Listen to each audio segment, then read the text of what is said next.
بسم الله الرحمن الرحیم. پخوانی امتونه په څه سبب هلاک سوله او زموږ ستاسې د هلاکت بنیادی سبب څه دی؟ ډېر خلک دا پوښتنه کوي. د دې سوال جواب نبی اکرم صلی الله علیه وسلم بیان کړی دی. بخاری شریف کې روایت دی، د حدیث شریف رقم دی 6988. حضرت عائشہ صدیقہ رضی الله عنها فرمایي چې یو ښځه وه د قریشو، په قریشو کې د مخزومي قبیلې وه، هغې غلا کړې وه.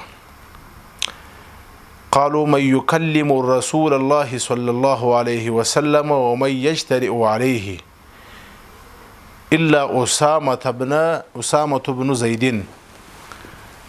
د خلکو ویل چې موږ به د نبی اکرم صلی الله علیه وسلم سره دا خبره څنګه شریکه کو چې دا ښځه د حد جاري کېدو څخه چې د لاس پرې کېدل دي د هغه څخه خلاصه شي.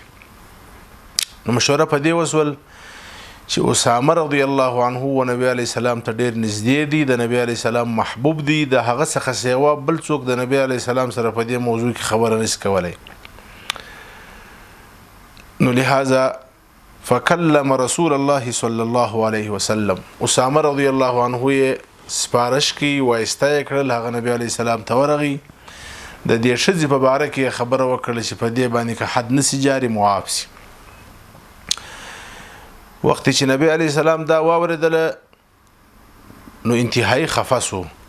فقال اتشفع في حد من حدود الله، تاسې د الله جل شانه په حدود کې هم شفاعت کوي، سفارش کوي؟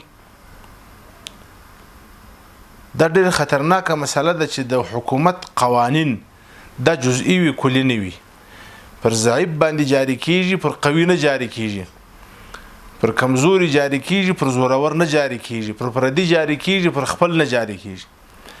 نبی علیه السلام ورته وفرمایل انما هلك من كان قبلكم، د تاسې مخکې قومونه په څه وجه هلاک سول؟ په دې هلاک سول انهم كانوا يقيمون الحد على الوضيع ويتركون على الشريف، چې کمزوري بو پر هغه به حد جاری کوي، قانون به پر تطبیقوي، او چې زورور بو هغه به آزاد بو. دا د هغو د هلاکت سبب دی. لہذا که تاسې دا کار شروع کړئ ستاسو د هلاکت سبب هم دا دی. والذي نفسي بيده لو فاطمه فعلت ذلك لقطعت يدها، خدا نخواسته که فاطمه دا کار وکړي چې د نبی اکرم صلی الله علیه وسلم لور د نبی علیه السلام و زما دي قسم می په هغه ذات د چا په اختیار کې چې زما ځان دي چې زه به پر هغې باندې حد جاري کوم.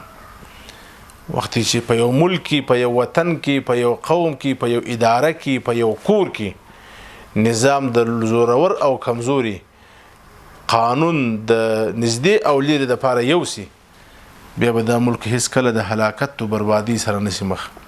او په هر ملک کې چې کله تبعیض شروع سي، په هر اداره کې چې شروع سي، په هر قوم کې چې شروع سي، په هر خاندان کې چې شروع سي، بیا به هغه د هلاکت او د بربادي سره مخ کیږي. الله جل شانه دې موږ او تاسو ته توفیق راکړي چې کوم قوانین موږ تاسې لرو هغه قوانین د ټولو دپاره یکسان عملي کو، په دې کې فرق ونه کو، بیا به دا وطن ان شاء الله پر مخ ځي. والسلام علیکم ورحمة الله وبرکاته.